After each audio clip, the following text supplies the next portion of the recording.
Assalamualaikum warahmatullahi wabarakatuh. Selamat datang di Praktikum Tata Letak Fasilitas Industri Agro, Politeknik Unikati Makassar, dengan saya Iksan Dias STMT.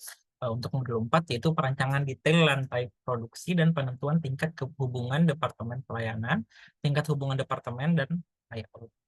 Nanti ada rekan saya yaitu Ibu Rianti Indah Lestari MSc dan Bapak Dian Dwi Wahyudi ST.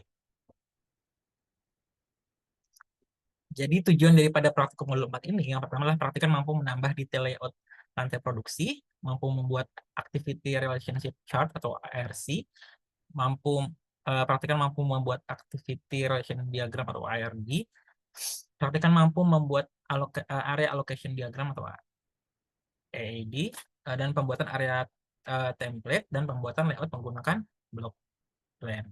Nah, untuk bahan atau software yang digunakan adalah laptop, data referensi pemilihan material handling, Microsoft Visio, software DOSBox, dan ada data juga data dari modul sebelumnya. Nah, Activity Relation Chart atau ARC. ARC itu adalah salah satu teknik untuk merencanakan keterkaitan antara setiap kelompok kegiatan yang saling berkaitan. Nah, ARC mempunyai manfaat sebagai berikut. Yang pertama, menunjukkan hubungan satu kegiatan dengan yang lainnya, serta alasannya, memperoleh suatu landasan bagi penyusunan daerah selanjutnya. Dan di sini ARC itu mirip dengan form to chart, namun ARC tidak memakai ukuran kuantitatif. Nah, ARC menggunakan suatu ukuran kualitatif yang ditunjukkan dengan huruf-huruf. Nah, peta ini menunjukkan keterkaitan antara kegiatan beserta alasan kedekatannya, kemudian digunakan untuk menyusun daerah atau sebuah lokasi kegiatan. Nah, ini contoh gambar ARC ya, yang di atas gambar saya ini. Nah, activity relationship diagram ini di sini ada beberapa nih. Contohnya adalah di sini yang paling kiri ini. Ini adalah nama-nama departemen. Nah, di sini kotaknya ada dua ya, kotak yang di atas dengan bujur sangkar ini.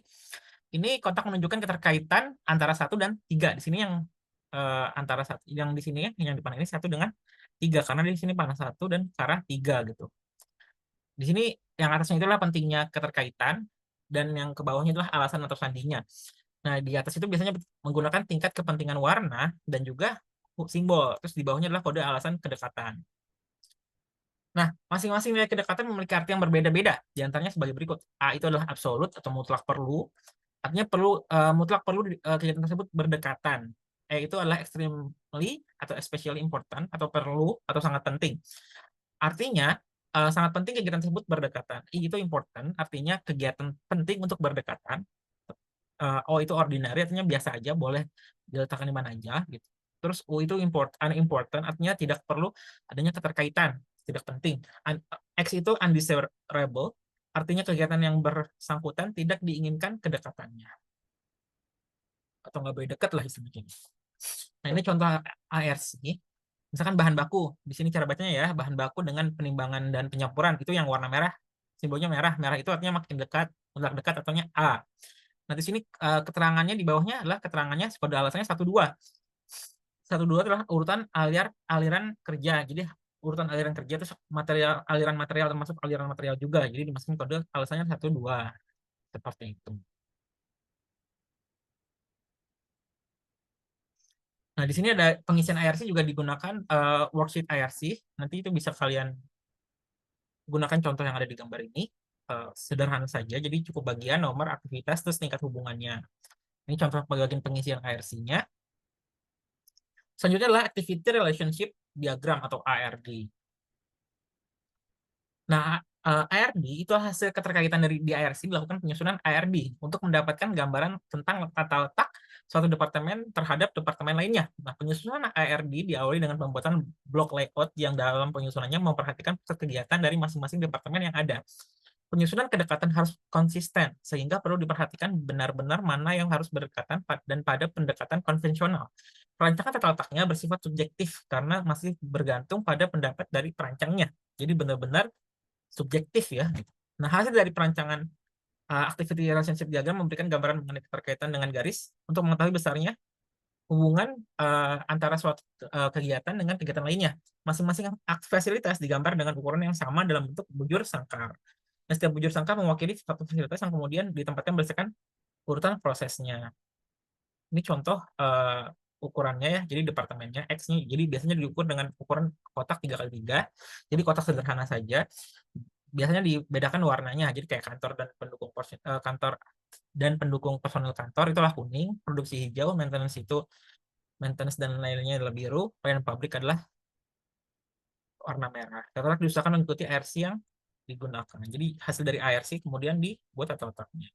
Ini contoh pembuatan pengisian ARD, tapi ini yang belum diwarnai. Nanti ada contoh yang diwarnain, bisa kalian minta ke Ibu Kreatif seperti itu.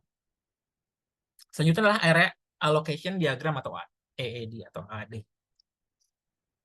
Nah, AAD merupakan kelanjutan dari ARC, di mana ARC diketahui kesimpulan dari kepentingan antar aktivitas. Maka yang dengan demikian berarti bahwa ada sebagian aktivitas harus dekat dan aktivitas lainnya juga sebaliknya, sehingga dapat dikatakan bahwa hubungan antar aktivitas mempengaruhi kedekatan lokasi antar tata-letak aktivitas tersebut. Nah, kedekatan tata-letak aktivitas tersebut dapat dilihat dalam area allocation diagram. Jadi secara garis besar. Nah, area allocation diagram ini merupakan lanjutan penganalisis tata-letak setelah ARC dan ARD. Nah, maka dapat dibuat allocation diagramnya. Nah, allocation diagram ini atau AD merupakan template secara global. Informasi yang dapat dilihat hanya pemanfaatan area saja. Sedangkan gambar visualisasinya secara lengkap dapat dilihat pada template yang merupakan hasil akhir dari penganalisisan dan perencanaan tata-letak fasilitas dan pemindahan bahan. ARC dan AD ini merupakan jenis peta yang menggambarkan hubungan antar ruangan-ruangan akibat dari alasan-alasan tertentu yang harus dipenuhi. Ini contoh gambar dari area allocation diagram. Jadi ini contoh penggambarnya di divisi A dan seterusnya. Ini ada Y1, Y dan X ini maksudnya ukurannya. Kalau untuk AD biasanya ukurannya sama 3x3 tadi. Atau misalkan mau dibikin jadi satu set besar itu bisa juga yang kayak sebelah kiri ini ada kantor, gudang dan sebagainya macamnya. Nah, pembuatan AAD dibuat dengan ukuran 1:200 dari ukuran sebenarnya. Harus memperhatikan ukuran mesin dan kebutuhan khusus setiap ruangan. Jadi ukuran-ukuran luas lantai sebelumnya itu yang tadi sudah dibuat di modul sebelumnya, itu disesuaikan dengan spesifikasi pada perhitungan luas lantai, kebutuhan khusus, sisi terbuka, lebar gang, dan sebagainya macamnya. Terus ruang-ruang yang ada pada RD itu disatukan. Misalkan produksi, gudang, dan lain-lain dipisahkan kembali sesuai kebutuhan ruangan pada perhitungan luas lantai. Nah, pada AAD gabungan, lokasi kantor dan pabrik sedapat mungkin dipisahkan namun masih dalam satu diagram. Usahakan keseluruhan kompleks telah terbentuk persegi dengan batas-batas luar pabrik yang jelas termasuk di dalamnya penempatan pintu, tembok, serta jendela. Selanjutnya adalah template atau layout.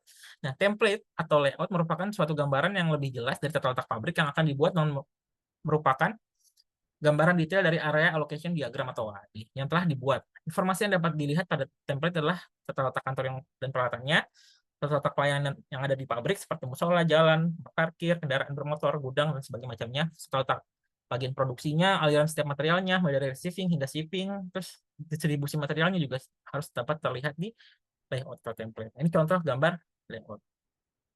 Jadi kalian bisa gambar, ini contohnya bisa digambar di Visio ya.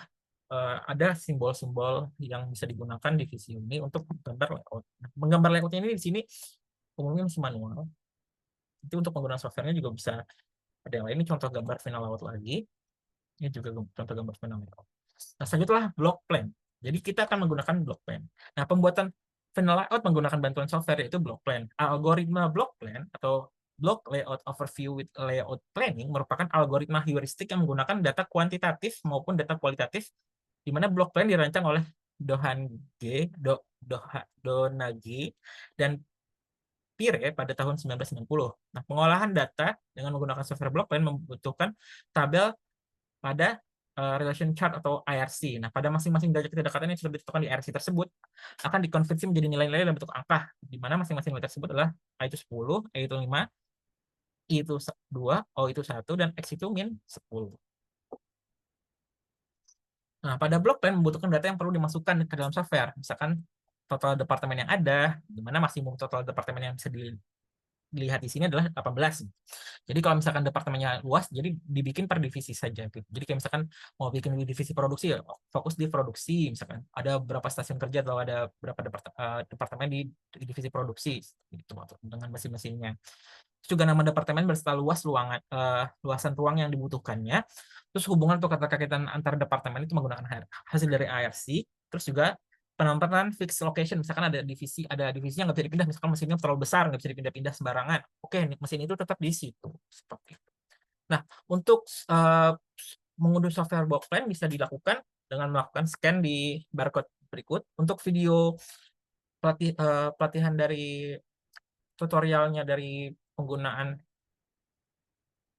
Blockplan itu bisa di next video ya, seperti itu. Oke, terima kasih atas perhatiannya. Kurang lebihnya mohon maaf. Assalamualaikum warahmatullahi wabarakatuh.